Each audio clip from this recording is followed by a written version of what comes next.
Dictation number SV180 TN008. Get ready. Start. Sir, I am glad I have been given this opportunity to speak a few words on the general discussion of the budget for the next year. On this occasion, I would like to refer to food and agriculture and also industries. I am aware that within the short time at my disposal, it may not be possible for me to deal fully with those subjects. But I wish to give one or two suggestions which I think important.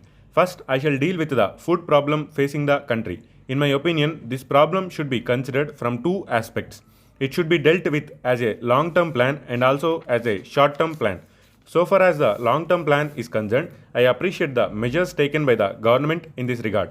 Whatever may be the criticism that has been levelled against them on the floor of the House, we cannot depend upon short-term measures only. We have to take long-term measures also. I support the long-term plan of the Food Ministry. So far as the short-term plan is concerned, which is also important, there are some factors which the Food Ministry must consider. In the short-term plan, what is necessary is intensive cultivation. For this, sufficient attention has to be paid to minor irrigation schemes. We saw in the press a recommendation of a committee of the Lok Sabha that a sum of 10 crores of rupees should be given to the states for minor irrigation schemes. This is a very important suggestion. I hope the Food Ministry will attend to this immediately and provide sufficient funds to the states for this purpose. Then, I would like to place before the House certain difficulties which the riots are facing at the present moment. A riot is not very much enthusiastic in raising food crops because the price of food grains does not compare favorably with the price of other commercial crops. He feels that raising food crops is not in his best interests. In view of this feeling of the riot, it is necessary to see how far the price level of food grains could be raised. I agree with the member who speak before me that we cannot put up the price very high so as to affect the interest of the consumer. Still, it is necessary to consider the matter in the best interest of the producer also. I hope and trust that the government will look into the matter taking into consideration the interests of the producer as also of the consumer and find a satisfactory solution to the problem. There are some other needs of the agriculturists which also have to be met. There is a general feeling among the riots that the distribution of fertilizers is not satisfactory. This should be gone into and proper steps taken to supply fertilizers to the riots in time and as cheap as possible. There is another difficulty which requires careful attention by the government.